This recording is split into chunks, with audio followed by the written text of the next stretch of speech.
Hey there, everybody. Hey, how you doing today? Hope you're doing well. While we are waiting on folks to join, coopedup.com is my website. You can check out the content that I put out there. You can also follow me on all other social channels. My handle, typically, is I'm Cooped Up.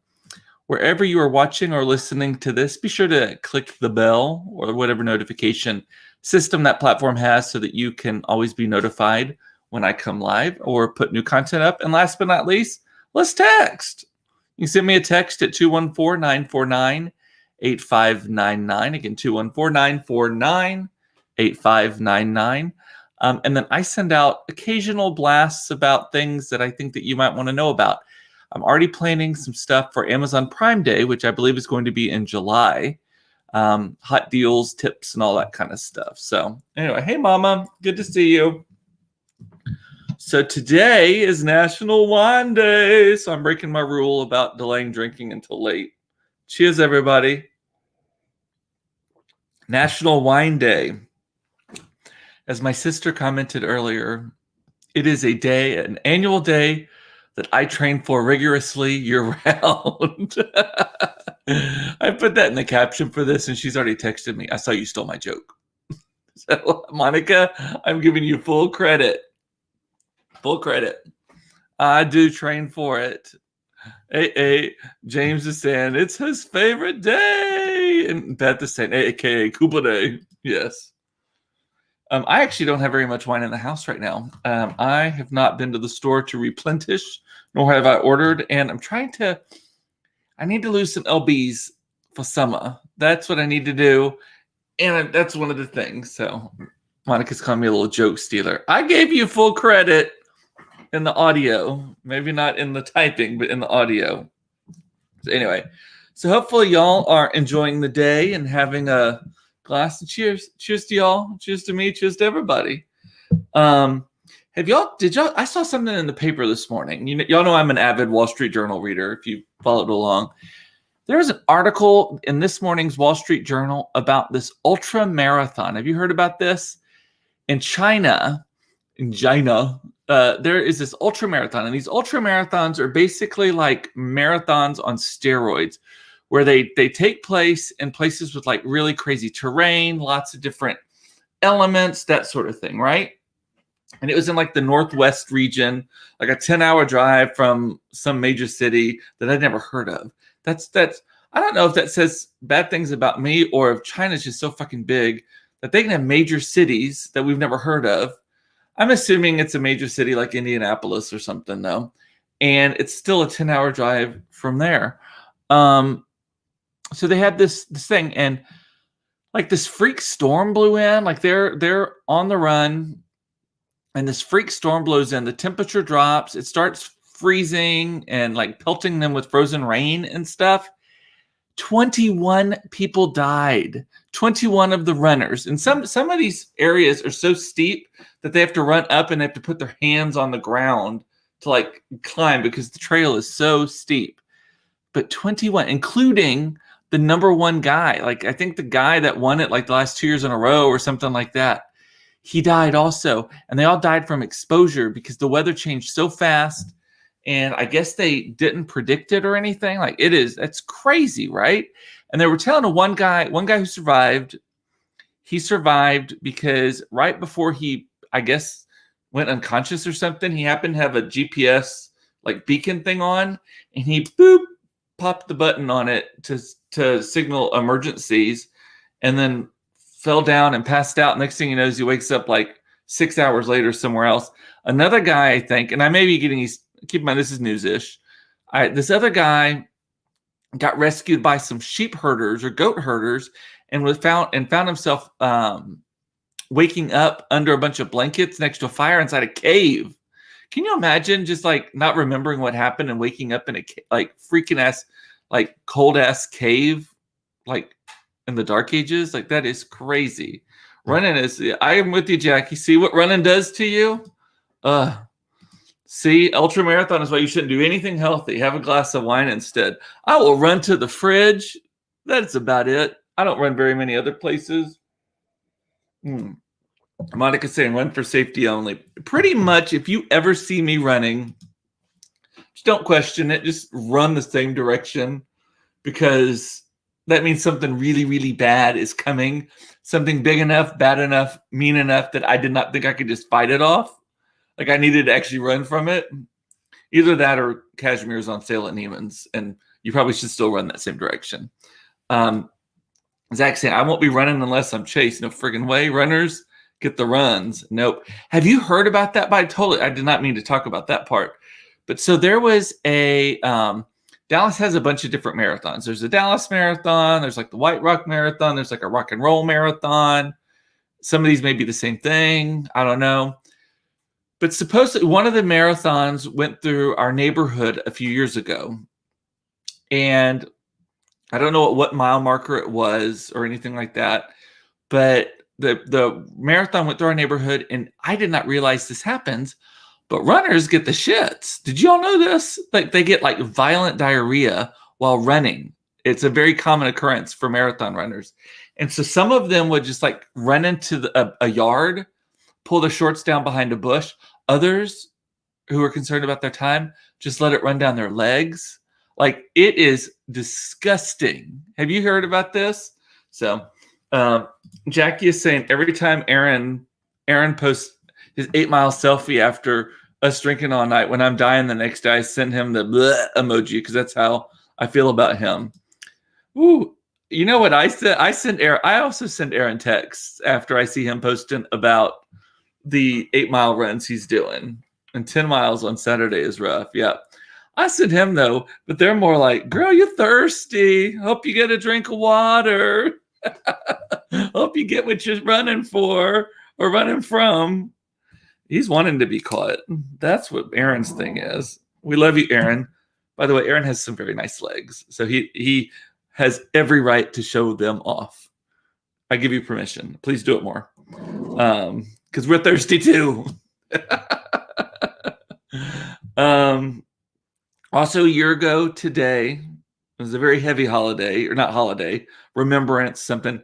George Floyd was killed a year ago today by the police officer, Chauvin, isn't that his name? God, can you believe that was only a year ago, though? Like, the world was so already, like, in a big change with COVID, and I mean, that's right before I started doing all of this. And, like, what a sea change we've experienced. I mean, the riots over the summer, the marches, the trial, just the awareness, you know, some people are using the word woke in a negative way. I think that woke generally is a good thing. Like, I don't know why you would want to not be more sensitive to people understanding the systemic racism that permeates our society. Like, I don't understand. And just because you're saying something is done, like it's set up wrong or it's set up with ill intention, or even if it's not ill intention, even if it's just set up in a way that favors something, that doesn't mean everything else before it was bad. That didn't mean, oh yeah, the mortgage system is set up to favor white people. That doesn't mean all white people are bad for owning houses. It just means the system needs to be fixed. And so I hope that we always remember that and all of that. So, and some people, yes, I agree, Jackie. Back to the original topic, he runs right through TCU on purpose. Yeah, they're out of school now, aren't they? Yeah, you're going to have to find some new. How old are you? Because those kids at TCU, aren't you 40? I think you're 40. Good for you, girl. I sometimes go lecture at SMU, and I walk in, and I'm like, this is not what 21 looks like. No, you're like children. This is not what 21 looks like. I can't do that. And that makes me feel old. Also, seeing all my friends' kids graduate high school and college, especially college, right now, I'm seeing a lot of that. I'm like, how in the world are we old enough to have college kids? Granted, I have plenty of friends from high school who got pregnant in high school. So there is that. But even then, so I'll be 47 this year. So I'm 46 right now. And I'll be 47 at like the tail end of the year, December 14th. There's only like 16 days left in the year, 17 days left in the year. after my birthday. So, but I always say, I have a former boss who used to make fun of me. Shoot, anytime someone would ask me, oh, I am. My computer updated last night, and it keeps popping up a message on this end saying, optimizing system performance may be compromised. It's driving me nuts. But what was I saying about being old and stuff? It just cracks me up that like we could be old enough, like I could have college age kids. Being an empty nester wouldn't be the worst thing in the world. And I already forgot what I was talking about right before that. I'm sure I had a point.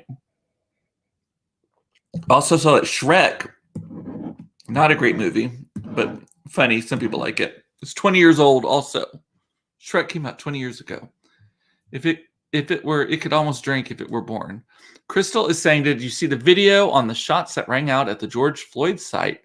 Loved that the white guy who just strolled away when the shots were fired. I was like, bitch, you better run. The black reporter was already 10 blocks away. I tell you, people have no sense. People just are just at no sense whatsoever. Monica is reminding me that she has a college-age kid, and she is younger than me. You know, kind of early. I'm just going to leave it at that. You started kind of early, Monica.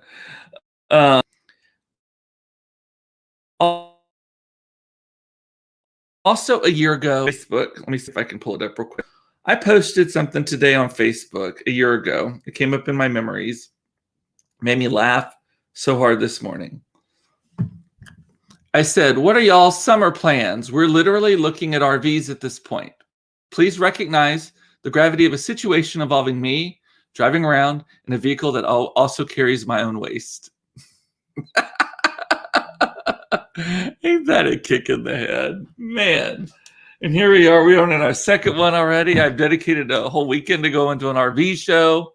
I've become a de facto RV influencer. How many of y'all have bought RVs in the meantime also? God. Just Facebook memories crack me up. Sometimes I'm like, well, that didn't age well. That one did age well. That's a funny joke. But sometimes I'm like, what? How did that? What? What's weird to me, though, is the speed we were able to accomplish that, though. Like,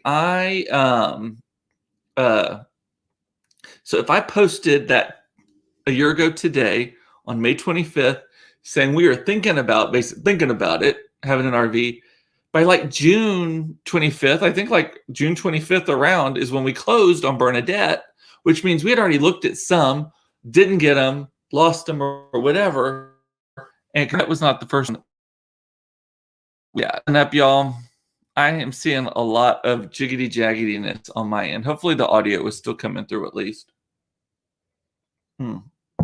So, but yeah, RV, 1 year under our belts, and we're in another one. Can someone comment? I'm not seeing comments now either, so I'm hoping I did not lose you. There's still a counter, so that is good. I tell you, technology.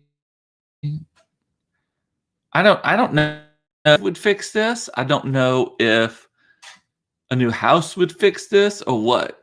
Is Mason playing? Oh, girl, that is a. You're alive. Okay, good.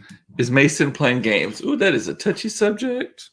I am not permitted to talk about that at the moment, but we had a rough morning this morning, and it involved screen time and all of that. And I will, the temperature goes down a little bit on that topic, I will revisit it. Last night, Todd and I were watching Hometown on HGTV. Ben, and Aaron, like somehow Ben has 4 syllables. Ben and Aaron Napier from Laurel, Mississippi, have this show on HGTV called Hometown. I'm sure y'all have seen it. I really, really, really disliked the show the first season, but it has grown on me since then. I think they're sweet. I feel like they found their accents a little bit because they felt very affected, I think is the right word. Actors trying to act. It was like that. And then, I don't, her designs are okay to me. They're a little homey, but Okay, I'm getting so making sure I didn't get a text from one of y'all telling me that wasn't live anymore. So they're a little homey, a little country, a little all that. She occasionally stretches her wings on things. But the show has grown. I mean, they've done a spinoff now, which I actually like a lot, called Hometown Takeover, or Hometown, I think that's what it's called, where they're redoing a whole town, Wetumpka, Alabama as well. And so we're watching Hometown last night, and Todd only kind of watches the HG TV shows. Jackie's got to go. Bye, Jackie.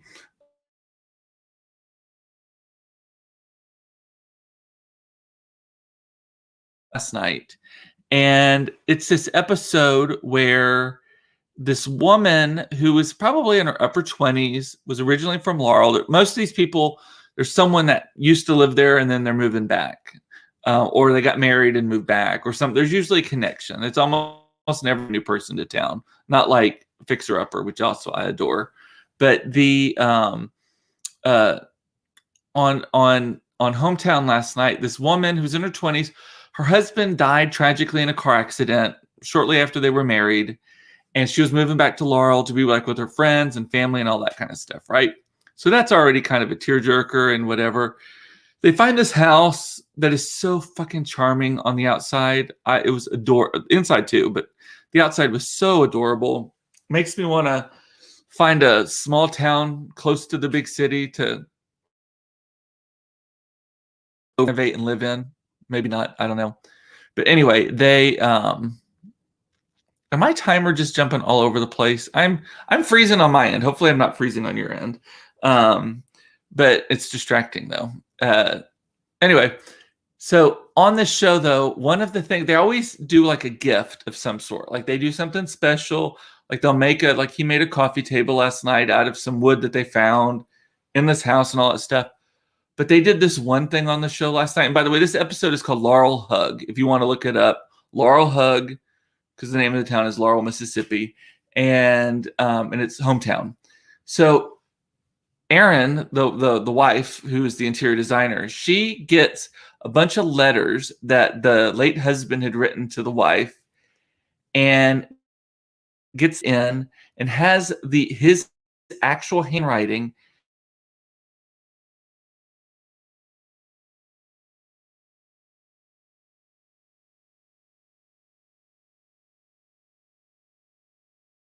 embroidered on quilt. That mess. I'm already just a wet face, all that. And this is just when she's talking about the concept of it. She's not even actually doing it. I'm lagging some. Hopefully it's not enough to ruin the story. It is telling me that connection is unstable. Hopefully I don't lose you. Anyway, the other thing though is, so Todd's not watching it at this point with me. Todd is cooking or something. We come back to watch it, the ending of it, and I'm like, I got to see the end of it because I want to see her receive this gift. And one of the things that was so cool about the blanket too is that Erin, she had it embroidered in thread that was almost the same color as the quilt itself, so that when you walked in, you're not like, that's a quilt with writing on it. You would not know. It just looks kind of quilted. But if you know it's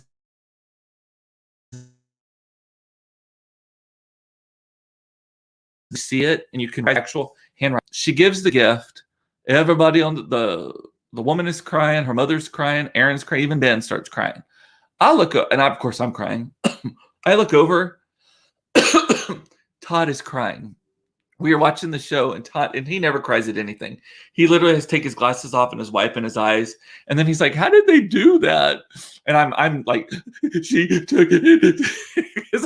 Once I get going, I can't even talk to it. I'm like, she took it to the seamstress who was able to scan it in. And Claire's sitting there looking at both of us like, y'all have lost your damn minds. Good episode, though. You got to watch it. It's called Laurel Hug is the episode name.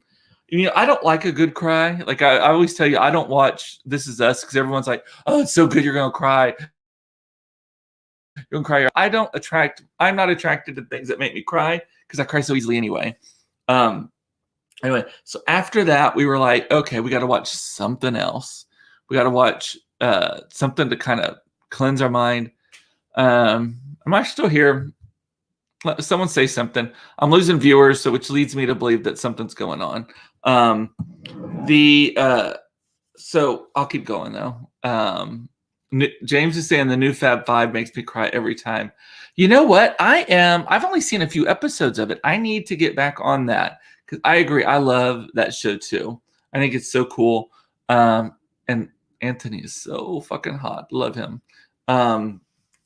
Anyway, the other show. So then after watching Hometown, we decided to watch something that was not going to make us cry. So we turned on to this show called Hacks that is on HBO Max, starring Gene Smart. I don't know. I think I talked about this a couple of weeks ago when I watched the first episode. Y'all, you have to this show is good. It's called Hacks, and Gene Smart she played Charlene on Designing Women, and then she's been in other things, but she's a fantastic actress.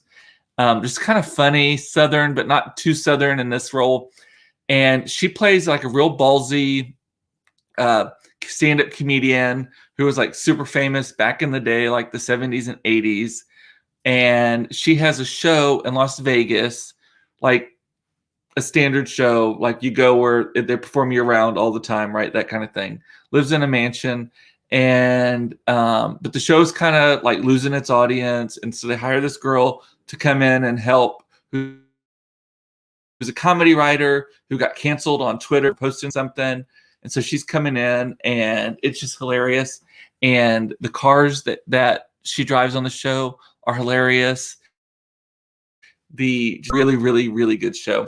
And they haven't dumped it. From what I noticed, they're releasing episodes like once a week or a few at a time or something like that. It's not you can't watch the whole season unless they've changed that. But when I first started watching it, they were only doing it like once a week or so. HBO Max.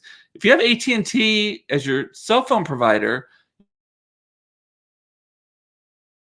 you don't know it. And Monica, she's in Mayor of Easttown also. I've not seen that show, but I've heard a lot about it. I can't wait to see that. And Hacks got me thinking about our Vegas trip, both the one that we just went on, and I got another Vegas trip coming up, baby. So last night, Carrie, so 2 nights ago, I told y'all that, and we'll talk about this. Carrie's on tomorrow. We'll talk about this tomorrow. But Celine Dion, the Celine, when she premieres her new show at Resorts World in Las Vegas in November 8th, I think is November 9th is the night, Tuesday night is the night of the performance that we're going to see. And so we're flying out on Monday morning and then we're coming back on Wednesday morning. And we have settled, wrong choice of words. We will be staying at the Encore at the Wynn. So I was trying to decide between the two. And so I posted a question about it on Facebook and everyone's like, Encore, the rooms are a little bigger. It's a little quieter. Although I've heard the pool is more of a party pool. I'm not in for that, but who knows? What's the weather in Vegas in November anyway? Can you swim? I assume you can. The pool at the Palazzo was hot, like heated hot. So I'm sure that they do the same. Anyway, and then Eric, I haven't seen Eric. Have y'all seen Eric?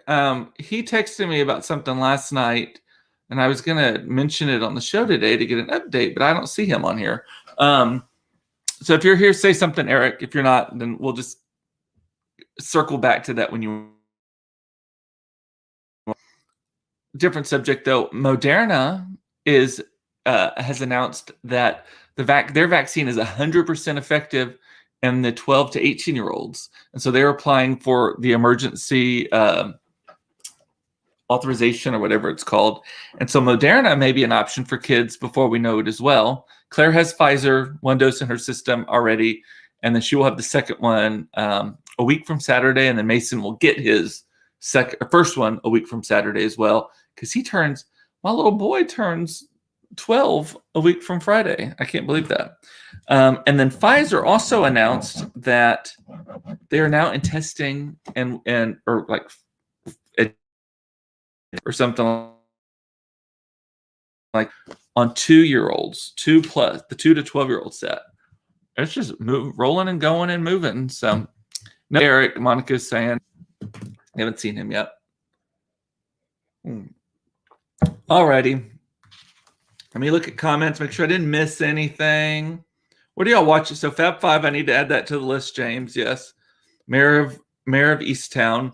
That's a period movie or show, isn't it? I usually don't like those, but we'll see. I still have not watched Bridgerton. I've been told don't watch that if there is a child nearby. And so I'm usually too sleepy to watch something once the kids go to bed, if there's any risk of that. Let's see. No, that's all I see in the comments. Oh, is anyone watching Halston? Carrie is infatuated with that, Sandy. I'm sure she'll talk about it tomorrow. I'll put that on the list to talk about with her. I have not seen it yet. I did see him on CBS Sunday Morning. They interviewed Ewan McGregor either this week or last week about his role. So, and Monica is saying, I got a tour of the Cooped Up set. Yeah, she saw the tragic mess that is right over there. This literally is the only organized space, and it's not even all that organized. You see all the paper back there, which I have blocked with the, you can see the paper, like how messy. That's my right there. So I haven't done those. Grantchester on BBC. James is watching also. Alrighty, well, I'll add all these to my list to check out. So, and with that, I'm gonna say bye. I love you. It's important to know you are loved. Happy Wine Day. Cheers to everybody. Cheers to you. Can't wait to see you again tomorrow. Carrie will be here. So I will see you tomorrow at 4:30 for another episode of Cooped Up Live. Should I say bye?